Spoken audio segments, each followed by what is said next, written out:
What's happening, everybody? It's Deliciousfeet. Welcome to my channel, bringing you today my very first video review. It's going to be a review for the animated anthology series Love, Death, and Robots, brand new to Netflix this week. It's an 18-episode season. Most episodes are between 10 and 20 minutes. I enjoyed the series quite a bit, and I hope it's catching a lot of views from you guys out there. That's about it. I'm going to jump right into the review. It's going to be spoiler-free, and we'll just see how this goes. In the underground world of beastie fights, Sonny is unbeatable, as long as she keeps her edge. Sonny's Edge is a great episode and a great way to kick off this anthology series. You got Sonny, she's a victim, out for revenge. She and her team, the Predators, in her beastie fights, and the story unfolds from there. Sonny's Edge is directed by Dave Wilson, written by Philip Gallat, and the animation is produced by Blur Studio.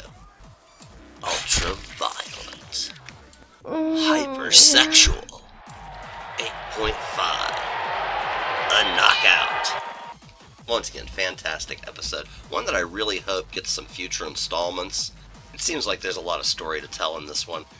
I'd also like to mention Blur Studio. The graphic rendition they did was just fantastic. And I don't know about anybody else. It reminded me quite a bit of really well done video game cutscenes, and I looked up Blur Studio. They have done work on countless motion pictures, video games, so the cutscene was definitely there. And I don't know about you guys, but I would really like to see a video game spin-off from this episode, because it just seemed like it had potential for a great fighter, but also quite a bit of story going on behind the scenes of the actual beastie fights that I think would really make for just an outstanding video game. So that's my 2 cents worth. Great episode. Just can't say enough good about it. Long after the fall of humanity, 3 robots embark on a sightseeing tour of a post-apocalyptic city. 3 Robots is a tale about, you guessed it, 3 robots. Xbot 4000, KVCR, and Alexa are on a post-apocalyptic tour of the United States. Along the way, they postulate about the lifestyles and eventual downfall of man. Their vacation plans hit a snag, however, when they encounter Earth's new custodian, the cat. 3 Robots was directed by Victor Maldonado and Alfredo Torres, written by Philip Gallat, and the animation was produced by Blur Studios. I give it a score of 8. I love 3 robotos. 3 Robots is quite a departure from the previous episode, Sonny's Edge. It's lighthearted and humorous, kind of reminiscent of WALL-E, except with adult humor and camaraderie. Well-known voice actor Chris Parnell lends his talent to this episode by providing the voice for the cat. You might know Chris Parnell from the FX TV series Archer, where he portrays Feral figures. After seeing a brutal murder, a woman flees from the killer through the streets of a surreal city. The episode's title is The Witness. And without giving away too many spoilers, that's about all I can say about this episode. That's it. A woman witnesses a murder. She gets chased by the killer through a surreal city. That's all I got.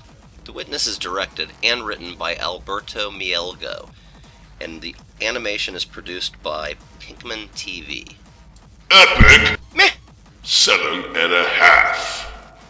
As my score kind of reflects, this wasn't exactly my favorite episode. I'm not saying it's a bad episode. I know that a lot of fans have ranked and scored it very high. It just didn't resonate with me. One thing I want to talk about, though, is Alberto Mielgo. He's the fellow that wrote and directed this, and he also owns Pinkman TV. I thought that the art rendition on this was amazing.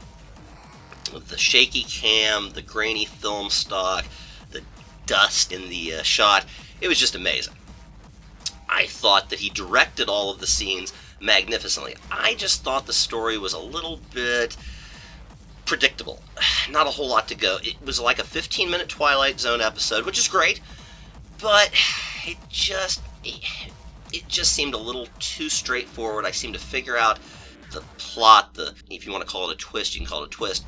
Either way, I saw what was coming, and I felt like it was very early on that I saw it. So I scored it a little on the low side. Once again, the artistic renderings, they were off the hook. And I'd be very interested in seeing Alberto do more episodes for this series. Once again, what he can do on the artistic side, it blew me away. And I've looked up his credentials. He's done work for Disney, Warner Brothers, the band Gorillaz. He's definitely a guy to watch out for. I just don't know that maybe the story was what I was looking for. And who knows? I've talked about other episodes continuing. Maybe Alberto has, something up his sleeve, up in his hat, that he's going to throw down on us on future episodes continuing this, and it's going to unfold into something a lot bigger and better. Just this one episode landed a little flat for me. That's all I'm saying. 7.5, not a bad score, regardless. A community of farmers use their homemade mix to defend their families from an alien invasion. Suits is a fantastic tale of futuristic farmers trying to protect their loved ones and livestock from an invading alien horde. Husband and wife team Henry and Beth Graves take on an insurmountable task, armed only with neighbors, love, and giant battle mechs. They've got those too. Suits was directed by Frank Balson, written by Philip Gallant, and the animation was produced by Blur Studios. Yeah! Get out on the 9 balls, man! This is a great episode. I mean, it has everything I love. It has great world building, great characters, a sense of camaraderie that you totally buy in only, 15, 17 minutes. A threat that is simple, but just engaging. Everything about it was a great episode. I like the art style. Matter of fact, if you'd have thrown a Southern rock soundtrack into this episode, I would have confused it for a modern day heavy metal installment or something like that. It was impressive. And it has a little, I don't know if you want to call it a twist, but it has a little surprise at the end that makes me really want to explore and see more of the Graves family. I loved this episode. Awakened by an archaeological excavation, a bloodthirsty demon fights a crew of mercenaries.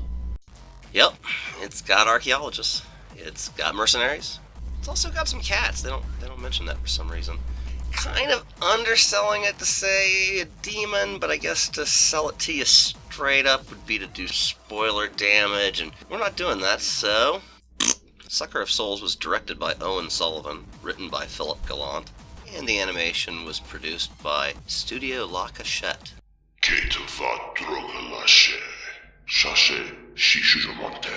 And in case you don't speak Transylvanian, that was 6.5. I don't know. I should have liked this episode a lot more. I think a lot of people also should have, but it seems like a lot didn't, and I didn't either. It hit me a little flat. I don't know if it was the anime style of the art. I don't know if it was the subject matter or how it was presented, but I just wasn't feeling Sucker of Souls. And since I want this video to be right around 10 minutes, I'm going to move right along. After scientists breed super-intelligent yogurt, it soon hungers for world domination. That pretty much sums up the episode when yogurt took over pretty well. We make yogurt, yogurt gets smart, yogurt takes over. I like it. When Yogurt Took Over was directed by Victor Maldonado and Alfredo Torres, written by Janice Robertson, and the animation was produced by Blow Studio. Yes, you already mentioned the yogurt. Because it's important! Yogurt scores 9! Although the shortest episode, I found When Yogurt Took Over to be among the best. I loved the animation style, kind of like Fantastic Mr. Fox. Great little story, funny. A lot of fans are not liking it as much as I am, so, let me know what you think. But overall, I thought When Yogurt Took Over was just a fine addition to a great anthology series. And that just about wraps up part 1 of the first season review for Love, Death, and Robots. So I hope you guys enjoyed it. Let me know what you think. And until the next episode, peace out.